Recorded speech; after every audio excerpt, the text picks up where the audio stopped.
7월 6일 화요일 성령님과 함께하는 100일 가정예배를 시작하겠습니다. 다 같이 주님 가르치신 기도하겠습니다. 하늘에 계신 우리 아버지, 아버지의 이름을 거룩하게 하시며 아버지의 나라가 오게 하시며 아버지의 뜻이 하늘에서와 같이 땅에서도 이루어지게 하소서. 오늘 우리에게 일용할 양식을 주시고 우리가 우리에게 잘못한 사람을 용서하여 준 것 같이 우리 죄를 용서하여 주시고 우리를 시험에 빠지지 않게 하시고 악에서 구하소서. 나라와 권능과 영광이 영원히 아버지의 것입니다. 아멘. 찬송가 253장 그 자비하신 주님, 찬송가 253장을 부릅니다.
이 시간 우리에게 주시는 하나님 말씀은 구약성경 시편 119편 81절로 88절입니다.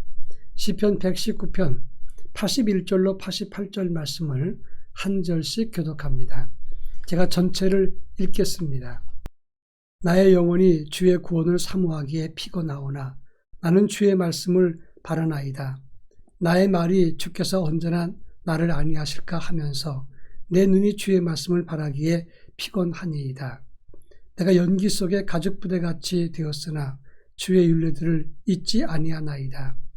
주의 종의 날이 얼마나 되나이까? 나를 핍박하는 자들을 주께서 언제나 심판하시리이까? 주의 법을 따르지 아니하는 교만한 자들이 나를 해하려고 웅덩이를 팠나이다. 주의 모든 계명들은 신실하니이다. 그들이 이유 없이 나를 핍박하오니 나를 도우소서. 그들이 나를 세상에서 거의 멸하였으나 나는 주의 법도들을 버리지 아니하였사오니 주의 인자하심을 따라 나를 살아나게 하소서. 그리하시면 주의 입의 교훈들을 내가 지키리이다. 아멘. 히브리서 4장 12절 말씀에 보면 하나님 말씀은 살아있고 활력이 있어서 좌우에 나선 어떤 검보다 예리하여 우리의 혼과 영과 및 관절과 골수를 찔러 쪼개기까지 한다. 이렇게 말씀하고 있습니다. 하나님 말씀은 생명력이 있고 영향력이 있어서 우리의 영과 혼과 우리의 몸과 생명까지 영향을 준다고 하는 것입니다. 오늘 우리가 읽은 본문의 말씀은 역경의 순간 이 시편 기자가 하나님을 기다리는데 하나님의 말씀이 우리에게 임했을 때 그 말씀이 우리의 구원이 되었다. 이렇게 고백한 말씀이 오늘 우리가 읽은 본문의 내용이라고 하는 것입니다. 하나님 말씀이 하나님의 영의 감동을 입었을 때 이것은 경전이 아니라 하나님의 구원이 되었다고 말하고 있는 것입니다.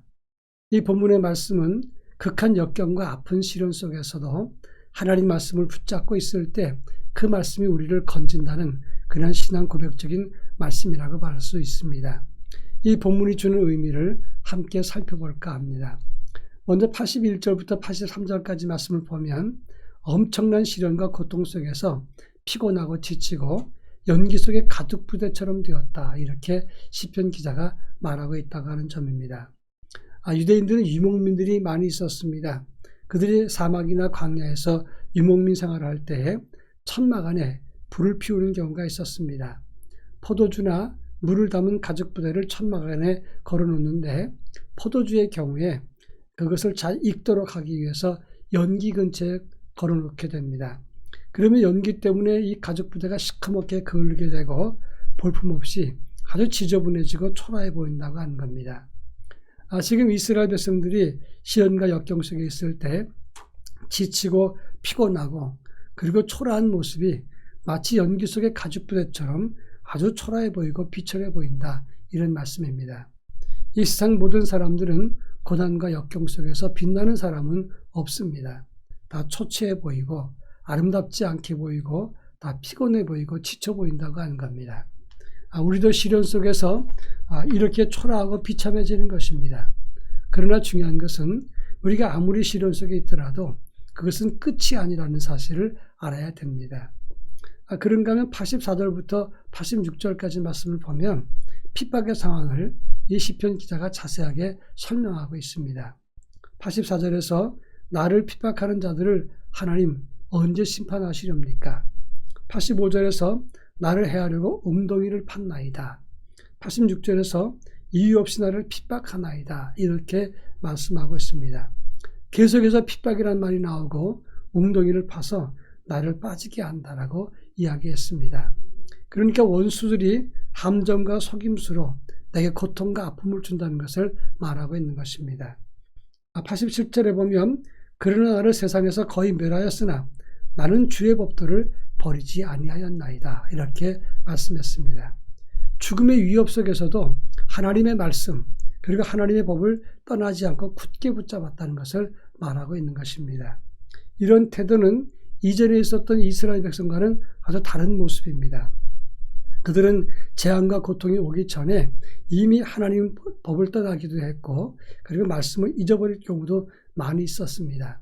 그러나 오늘 본문에 나오는 시편 기자는 시련이 있을지라도 더 하나님을 의지하고 말씀을 붙잡겠다 이렇게 말하면서 도망자도 배신자도 아니고 철저하게 하나님의 말씀을 붙잡고 의지하고 따르겠다고 고백한 것입니다.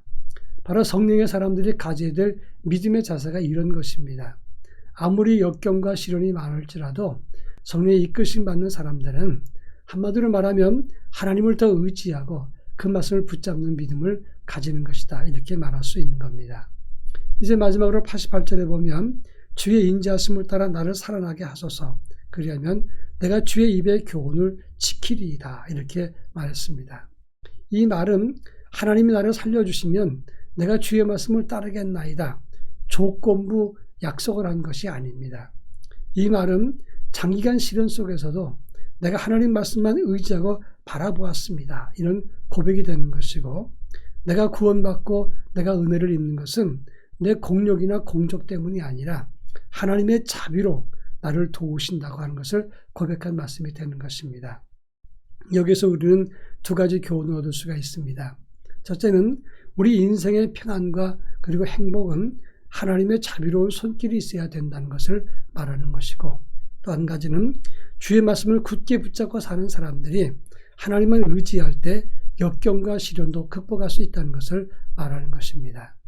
여러분, 지금 힘들고 지칠지라도 주의 말씀을 붙잡고 굳게 이길 수 있기를 바랍니다.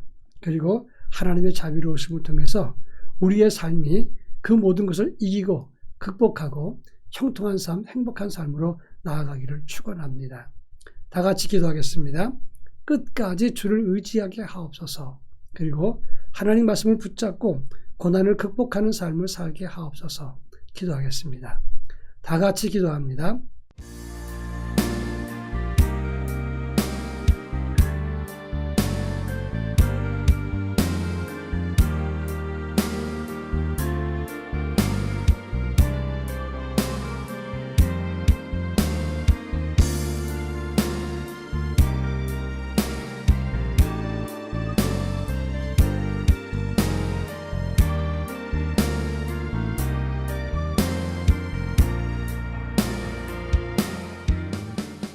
사랑 많으신 하나님 아버지, 역경과 시련 속에 있을 때 끝까지 주의 말씀을 붙잡고 이기는 삶을 살 수 있도록 은혜를 더하여 주옵기를 원합니다.